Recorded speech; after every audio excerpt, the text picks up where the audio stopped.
अस्सलाम वालेकुम दोस्तों, कैसे हो आप लोग। तो आज के अपने इस बायोलॉजी के लेक्चर में हम लोगों ने डिस्कस करना है बायोलॉजिकल मेथड को, और हम लोगों ने जानना है कि बायोलॉजिकल मेथड से क्या मुराद है, यानी what is meant by biological method.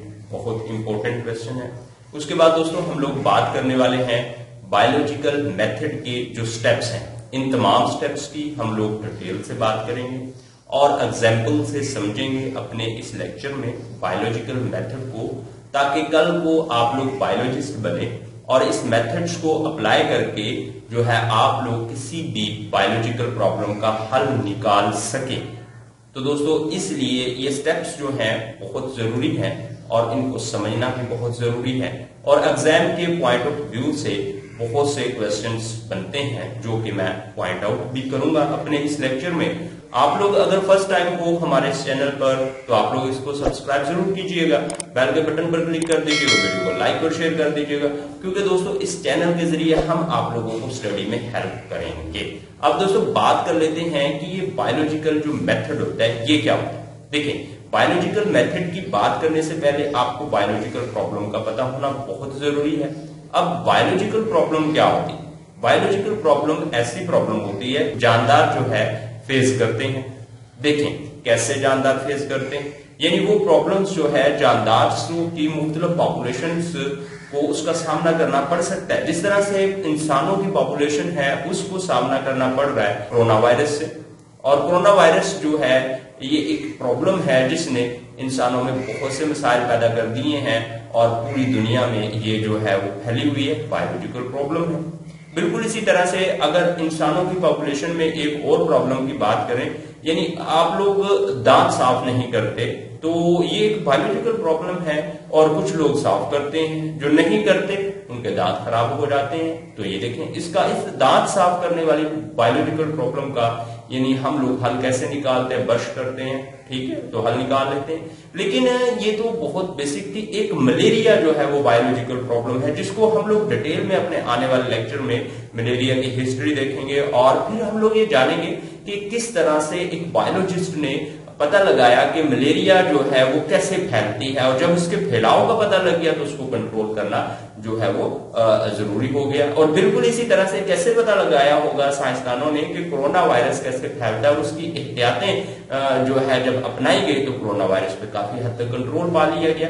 तो दोस्तों ये सारी बातें उस वक्त समझ आती हैं जब हमको कोई बायोलॉजिकल प्रॉब्लम का पता हो कि ये बायोलॉजिकल प्रॉब्लम है, और उसके लिए हम लोग कोई साइंटिफिक मेथड इस्तेमाल करते हैं और उस बायोलॉजिकल प्रॉब्लम का हल निकालते हैं। तो उस वक्त ये सारी बातें जो है वो वाज़ेह हो जाती हैं। तो आज के अपने इस टॉपिक का आगाज कर लेते हैं और सबसे पहले जान लेते हैं। अब दोस्तों बात कर लेते हैं what is meant by biological method, यानी बायोलॉजिकल मेथड से क्या मुराद है। बायोलॉजिकल मेथड में बायोलॉजिस्ट क्या करते हैं, किसी साइंटिफिक मेथड यानी साइंसी तरीकाकार को इस्तेमाल करके किसी बायोलॉजिकल प्रॉब्लम का हल निकालते हैं। अब ये बायोलॉजिकल प्रॉब्लम की हम लोग बात कर चुके हैं। ऐसा मसला होता है जिसको जानदार जो है वो फेस करते हैं। अब ये जो दोस्तों बायोलॉजिकल मेथड है इसके आखिरी स्टेप्स हैं। सबसे पहले इसका स्टेप्स आता है प्रॉब्लम की पहचान करना, उसके बाद आता है ऑब्जर्वेशन करना यानी मुशाहदात करना, और फिर आता है हाइपोथेसिस तश्कील देना। उसके बाद जब हाइपोथेसिस तश्कील दे देते हैं तो फिर नेक्स्ट स्टेप आता है डिडक्शंस। तो हम लोग इन सभी की डिटेल में बात करने वाले हैं। डिडक्शंस के बाद आता है तजर्बात, और जब तजर्बात जो है वो दुरुस्त साबित होते हैं तो उससे आगे बनती हैं थ्योरीज, थ्योरी से आगे बनता है लॉ एंड प्रिंसिपल। तो दोस्तों इस सारे स्टेप्स की हम लोग डिटेल से बात करने वाले हैं। तो सबसे पहले हम लोग बात कर लेते हैं पहचान करना, यानी प्रॉब्लम की पहचान करना। ये पेपर में भी आता है कि प्रॉब्लम को आइडेंटिफाई करने से क्या मुराद है। अब देखो प्रॉब्लम को आइडेंटिफाई करने का मतलब ये लिया जाता है कि ये एक सवाल होता है। ये सवाल ऐसा सवाल होता है जो बायोलॉजिस्ट से कोई पर्सन पूछ सकता है, या बायोलॉजिस्ट से कोई अदारा पूछ सकता है, या फिर बायोलॉजिस्ट के जहन में खुद आता है। ये ऐसा सवाल होता है और इसको कहते हैं प्रॉब्लम की पहचान करना।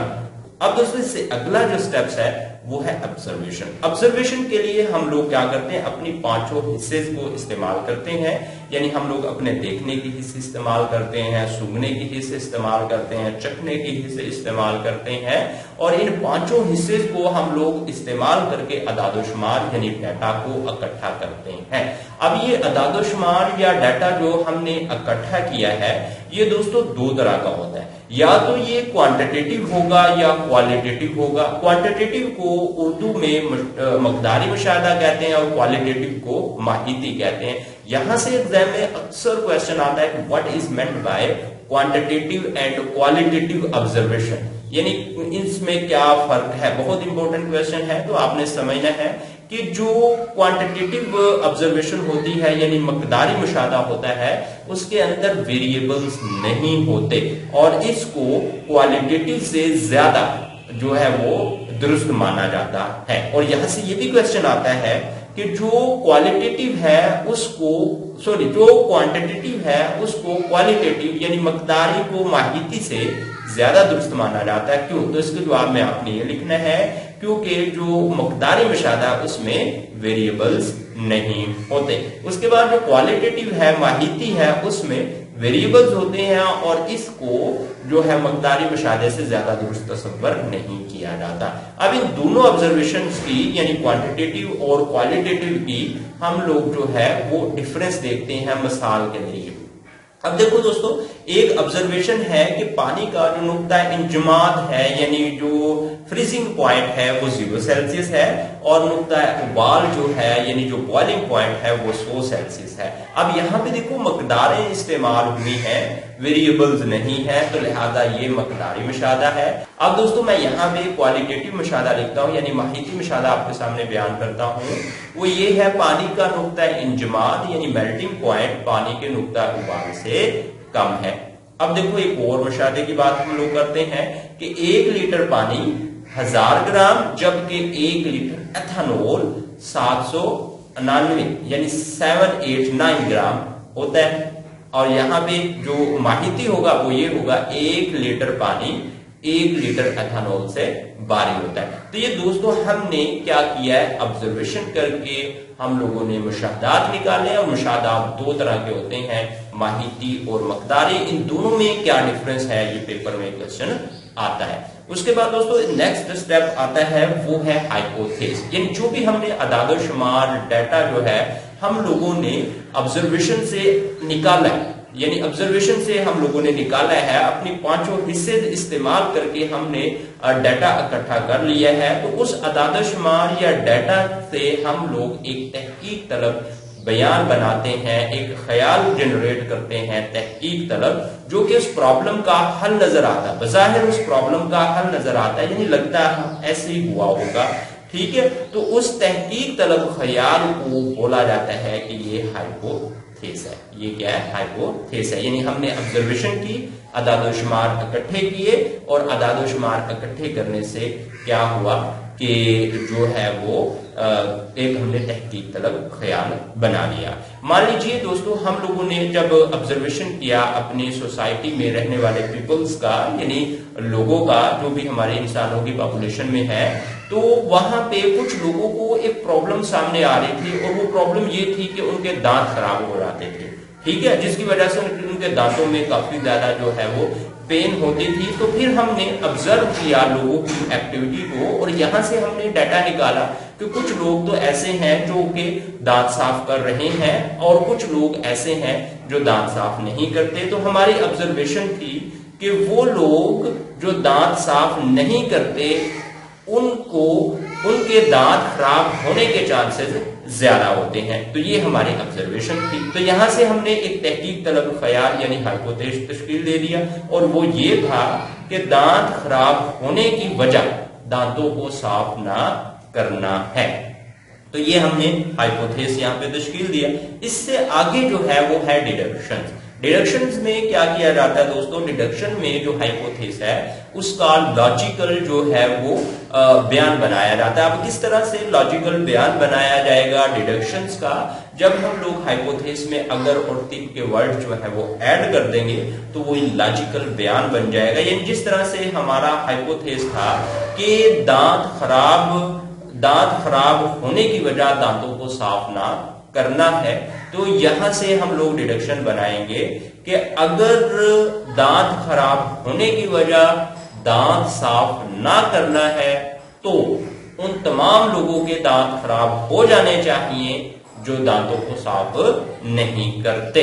تو یہاں سے یہ ہم نے کیا بنا دیا, ایک لاجیکل بیان بنا دیا ہے, اور اس لاجیکل بیان کو ہی بولیں گے کہ یہ کیا ہے, ڈیڈکشن. اس کے بعد دوستوں نیکسٹ ہمارا آتا ہے ایکسپیریمنٹ والا سٹیپ. اس میں ہم لوگ تجربات کرتے ہیں. اب تجربات میں کیا کیا جاتا ہے, دو گروپ بنا لیے جاتے ہیں, ایک تجرباتی گروپ ہوتا ہے اور ایک کنٹرول گروپ ہوتا ہے. اب تجرباتی گروپ کو تو تجربات سے گزارا جاتا ہے, یعنی اس پہ جو ہے وہ اس ماحول میں رکھا, دونوں کو اسی ماحول میں ایک جگہ پہ ہی رکھا جاتا ہے, لیکن ایک گروپ کو اس کام کے نہ کرنے سے روک دیا جاتا ہے اور ایک کو وہ کام کرنے دیا جاتا ہے. جس طرح سے ہم لوگ دانتوں کے خراب ہونے کی ہی مثال لے رہے ہیں, اور یہ دیکھو ہم لوگ تجرباتی گروپ میں ایسے لوگ لیں گے جو دانت صاف نہیں کرتے, جن کو دانت صاف نہ کرنے کی عادت ہے, اور کنٹرول گروپ میں ہم لوگ ان کو لیں گے جو کہ ہر روز دانت صاف کرتے ہیں. ایک گروپ کو ہر روز دانت صاف کرنے کے لیے ہم برش بھی دیں گے, ٹیوب بھی دیں گے, اور ایک گروپ کو ہم لوگ نہیں دیں گے.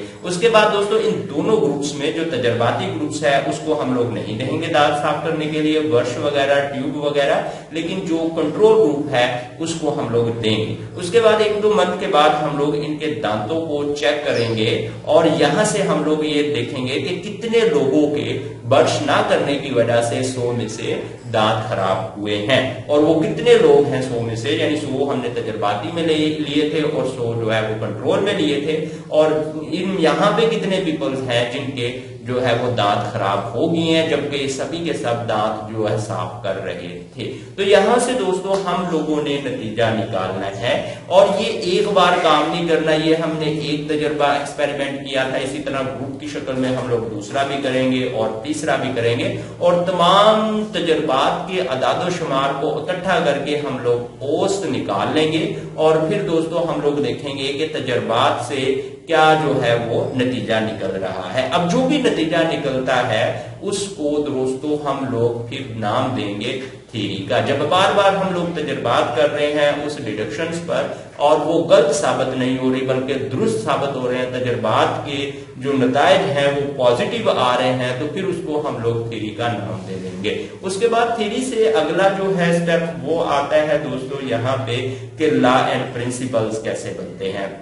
اب دوستوں دیکھو تھیری سے آگے, یعنی تھیری کو ہم لوگ مشکوک نگاہ سے دیکھتے ہیں, اس کو ہم لوگ غلط ثابت کرنے کی جب کوشش کرتے ہیں تو آگے تحقیق کے نئے چیپٹر شروع ہو جاتے ہیں. لیکن ہم لوگوں نے یہاں پہ بات کرنی ہے کہ تھیری سے آگے لا کیسے بنتے ہیں, یعنی جب ہم لوگ تھیریز کو تجربات سے گزارتے ہیں اور اس کو جھٹلانے کی کوشش کرتے ہیں اور بار بار اس پہ تجربات کرتے ہیں, لیکن وقت کہ اس امتحان میں وہ تھیری جو ہے وہ پھر بھی جو ہے پازیٹیو ہی نتیجہ دیتی ہے, یعنی قائم رہتی ہے, تو وہ پھر کیا بن جاتا ہے, وہ لا اینڈ پرنسپل بن جاتا ہے. آئی ہوپ دوستو آپ لوگوں کو یہ لیکچر جو ہے وہ پسند آیا ہوگا, اور نیکسٹ لیکچر ہمارا ہوگا کہ ہم ملیریا سے متعلقہ ایک پرابلم کو ڈیٹیل سے ڈسکس کرنے والے ہیں.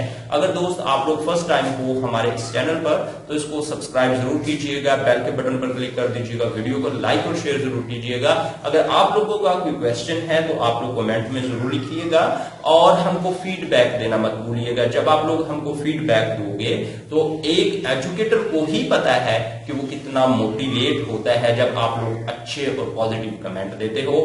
اوکے دوستو, اللہ حافظ, اپنا ڈھیر سارا خیال رکھو, اپنے بھائی کو اجازت دیجیے, بائے.